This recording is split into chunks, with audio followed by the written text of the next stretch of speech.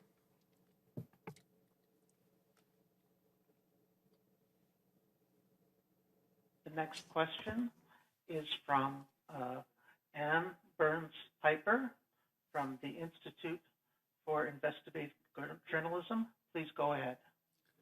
Hi, it's Annie Burns-Piper. Good morning, Minister. Thank you for your comment on our team's reporting. This week we published a story which looks at how little data is collected on water-related health outcomes on First Nations. You have admitted that substandard water leaves communities more vulnerable to COVID-19. Given that, what specific steps are you taking to learn more about how water is currently impacting the health of First Nations people? Yeah, and it is an excellent question. There's an issue of framing here that we need to is different than what you would see, for example, if we were talking about the Minister of Infrastructure or another ministry that doesn't have the primary responsibility in its relationship with Indigenous peoples. The impression, I'm not saying you gave that impression, but the impression that I've heard in certain quarters is that the federal government should be imposing data gathering, should be imposing environmental standards. And we know from decades of mistake that the last thing you should be doing is imposing. The comment I hear is give us the money and get out of the way. It's something that we take to heart and we take to mind whenever we go through the very square policy envelopes that we have still in Indigenous Services Canada and across government. During COVID, we've expanded a lot of these policy categories with I believe, great results. There is still much work to be done, but when we talk about data, we first and foremost need to talk about Indigenous sovereignty over data and their collection, particularly when it comes to people and their health outcomes. It's something that Manitoba, in particular, the Manitoba chiefs have done quite well with great results. To suggest that the federal government should be imposing these things is wrong. It doesn't reflect the relationship that is necessary to be had between Indigenous peoples. Does it result by the same extent in a lack of information that we can collate and gather centrally? Perhaps. But I believe that if we work in partnership, we can get that data and be able to work with it centrally. When I look at health outcomes, it's very important. It's very important for what we've said as a government in terms of putting forward health legislation. You can't fix what you can't measure. And so there is a particular set of problems. We've had a very important community wellness index that has been very useful for the government, that is the result of StatsCan data and work that we do with communities to get their data back from us on every 3 years, the community health index. So every 3 years, I don't believe that it necessarily measures water indicators as well as what you are perhaps suggesting we should do, but I certainly think it's something to discuss and to consider further as we move forward, because that is data that can help. If you have, we know that water insecurity in communities is often reflective of general wellness in a community. We know that from our experience in Grassy Narrows. So I leave it at that, knowing that that's an incomplete answer, but very important to have that framing. Annie, do you have a follow-up? Yes. We presented your office with research that showed that First Nations communities with truck-to-cistern systems face twice the risk of COVID-19. What steps is your department taking to learn why this may be happening?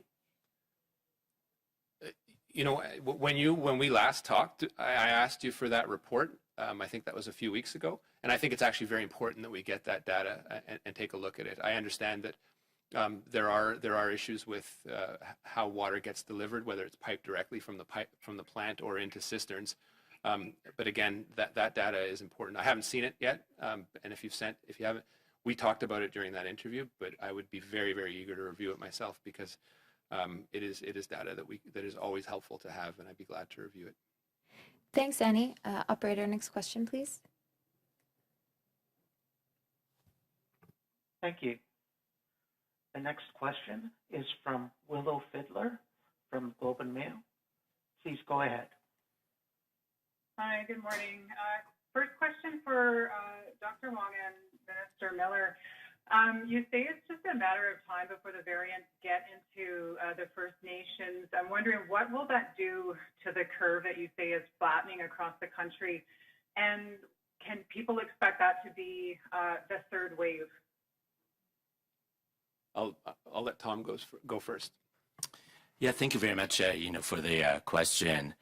We're very concerned, and I think every Canadian needs to be concerned about the new variants. One of the things that, we have to remind ourselves is that there are tools, there are public health tools. It's adherence to those public health measures. We're still seeing individuals participating in large gatherings without masks, 200, 300 people. We are still seeing people going to parties, for example. And those are things that we must redouble our efforts. And each individual, all of us, in all communities, in the cities, we need to double down on the efforts. And we know that public health measures work. And in addition to that, there's the vaccine, and more vaccines are coming into Canada, as Dr. Tam and Major General Fortin have said, coming into Canada in the coming weeks, in the coming months. When, there's vaccine in the community, it's so important, to listen to the vaccine champions in the communities, discuss with the champions, about, what we know about the vaccines and how it could help, the spread of the virus and to protect ourselves. And all of those are extremely important. When I said that it's just a matter of time, when it gets to northern communities, and when we look at all over Canada, right now, there's the spread of the variants of concern in different parts of Canada. And we want to actually make sure that there's no complacency, because there's a constant traffic between the north and the south, and it's just a matter of time before the first case, will be showing up in whether it's First Nations, Inuit, or Métis communities. Thank you. And Minister. Yeah, just briefly to add on, as Tom said, it's not a matter of if, it's a matter of when. And it wouldn't surprise me that we get confirmation that there are variants of concern in Indigenous communities. That the potential consequences can be devastating for the reasons that you, Willow, have documented in the past, historical inequities. This virus can spread very quickly, and we have the data now from what we've seen in particular in the United States to prove it. And a variant of concern will require us, and will require to everyone, to mobilize an immense amount of assets to do things that we don't have to do in non-Indigenous communities because those historical inequities are not there. Every COVID case is not the same. It is in a northern and remote community that has a population per household that exceeds 5, 6, 7, 8, 9, 10. It's a tinderbox, and it can be devastating for a community. I did point to the US, but we had our own experience in Shamattawa where the positivity levels were well exceeding 50% over Christmas, and that was super scary. I want to take the opportunity to thank all the pandemic teams, Indigenous-led pandemic teams in the armed forces for standing ready, because if there is a third wave and it's variant-driven, it could be more devastating than the second. Willow, do you have a follow-up? Thanks. Yeah, I have a follow-up. I just received this a few minutes ago, actually, but Neskantaga First Nation is now declaring a state of emergency for its off-reserve members in the middle of an outbreak, they say, COVID outbreak. So they're saying 6% of their off-reserve population is testing positive with 12, that being 12 members, one in critical condition in the Thunder Bay Hospital, calling on Indigenous Services to fund emergency housing to accommodate the homeless population who have been forced off reserve to a lack of housing. Do you have a comment or response to that? How prepared are you to offer assistance? Yeah, well, we're prepared to offer any and all assistance. We've been in pretty tight contact with authorities in Thunder Bay. I think I'll pass it over to Valerie Gideon if she has any information on that. Not specifically about members of Nescandica, but certainly we've had outreach to particularly the request for us was around a health human resource capacity, additional capacity to support the city of Thunder Bay that are experiencing a rising number of cases.